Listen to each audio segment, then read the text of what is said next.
నమస్తే, welcome to our channel. నేను సిరి. ఆంధ్రప్రదేశ్కి అయితే పెట్టుబడుల వలస కొనసాగుతూనే ఉంది. అంటే చాలా వరకు గత 5 సంవత్సరాలతో పోలిస్తే ఈసారి ప్రభుత్వం మారిన తర్వాత పెట్టుబడుల సంఖ్య అయితే పెరుగుతుంది. అయితే ఇప్పుడు కూడా 70,000 కోట్లతోని ఏపీకి కొత్త సంస్థ రాబోతుంది అన్నట్టు మరి వార్తలు వస్తున్నాయి. సో దీనికి సంబంధించి మరిన్ని విషయాలు మనకి తెలియజేయడానికి మనతో పాటు ఉన్నారు ప్రముఖ సీనియర్ జర్నలిస్ట్ డాక్టర్ దుర్గావడ్లమణి గారు.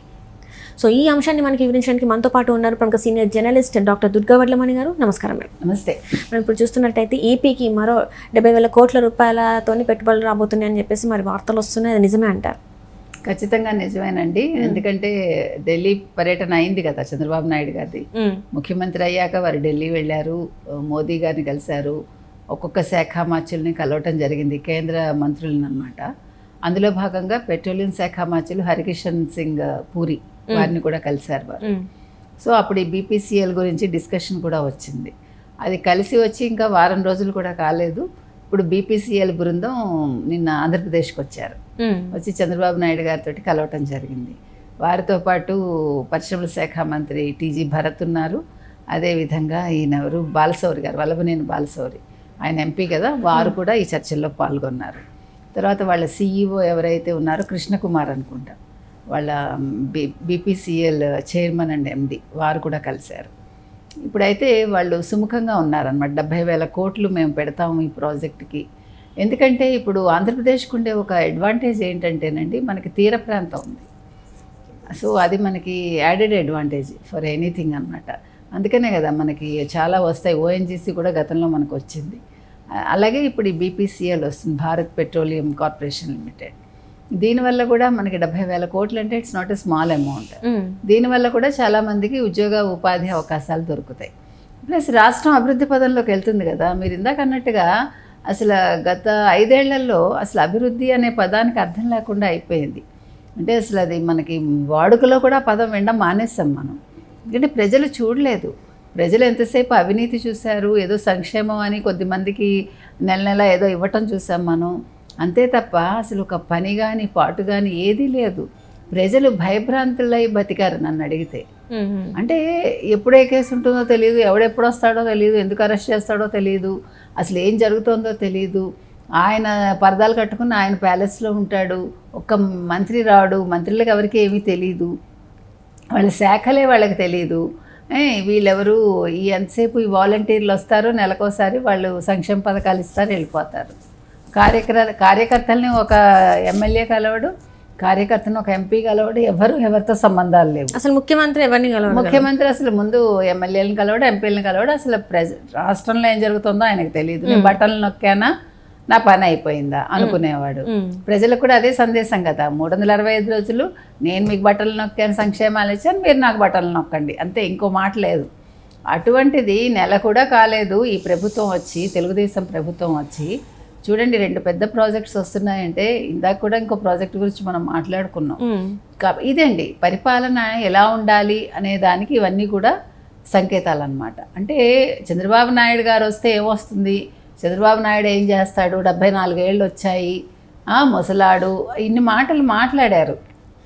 ముఖ్యంగా అసెంబ్లీ వేదికగా అసలు చంద్రబాబుని ఎంత ఘోరంగా దూషించారండి వీళ్ళందరూ. వాళ్ళందరికీ ఇది చెప్పపెట్టు అనమాట.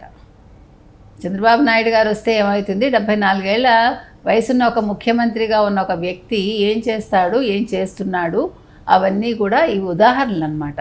4,000 కోట్ల ఒక ప్రాజెక్టు, ఇప్పుడు 70,000 కోట్ల ఒక ప్రాజెక్టు. ఇది ఇంతటితో ఆగదండి, ఇది వెల్లువ కొనసాగుతుంది.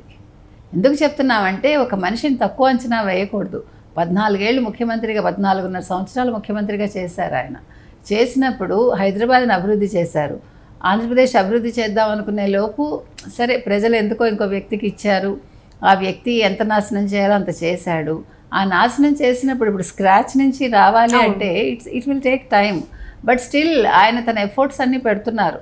నేను ఎంత తొందరగా ఎంత చేయగలను, అభివృద్ధి ఏమి ఇవ్వగలను, సంక్షేమం ఒకటే కాదు, ఇప్పుడు ఆయన లక్ష్యం అదే కదండి.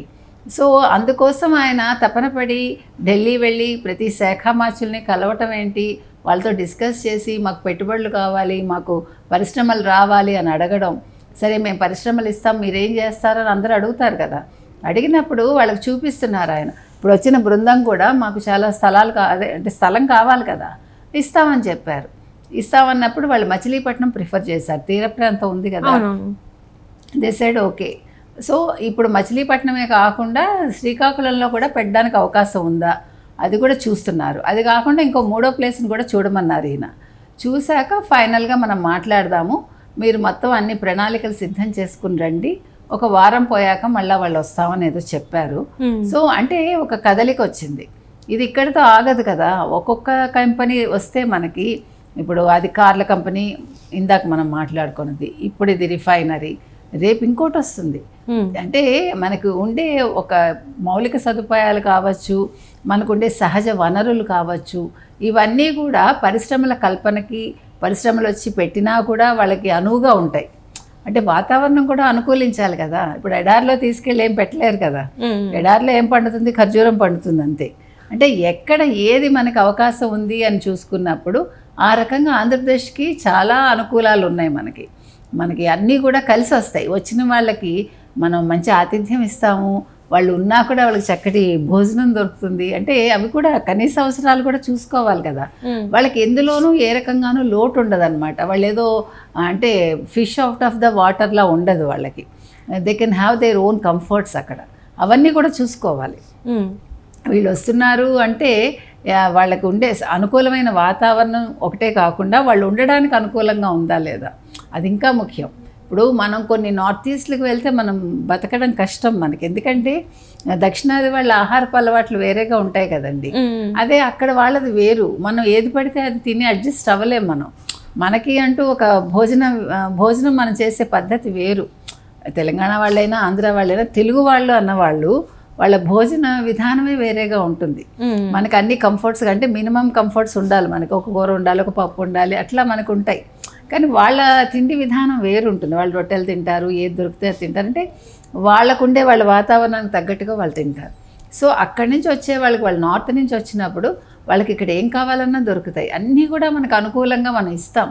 అంటే అసలు తెలుగు వాళ్ళంటేనే ఆతిథ్యానికి పెట్టింది పేరు. అలాంటిది ఒక పరిశ్రమ వస్తుంది అంటే వాళ్ళకి మనం రెడ్ కార్పెట్ వేస్తాం కదా, అందులో మనకేమీ సమస్య లేదు అసలు. అందుకని ఇప్పుడు చక్కటి వాతావరణం ఉంది, ఇప్పుడు అన్నీ అనుకూలంగా ఉన్నాయి. ముఖ్యంగా ముఖ్యమంత్రి అనుకూలంగా ఉన్నారు, మంత్రులు అనుకూలంగా ఉన్నారు. వాళ్ళకి రావాల్సిన అంటే రాయితీలు ఇస్తారు, తర్వాత అన్నీ చకచకా పనులు జరిగిపోతాయి.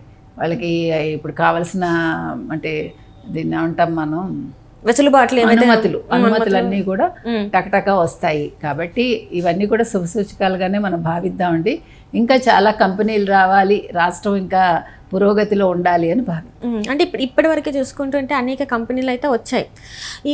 ఇవి కూడా రావడం అండ్ ఇప్పుడు ప్రజల్లో ఒక నమ్మకం అంటే ఉపాధి అవకాశాలు కూడా ఈసారి గతంలో కాకుండా ఈసారి ఉపాధి అవకాశాలు అంటే గవర్నమెంట్ ఏదే కావచ్చు, ప్రైవేట్ రంగమే కావచ్చు, ఏదైనా కూడా దాంతోపాటు పక్కన ఉన్న వాళ్ళకు కూడా ఉపాధి అవకాశాలు అంటే కలుగుతాయి అన్నమాట.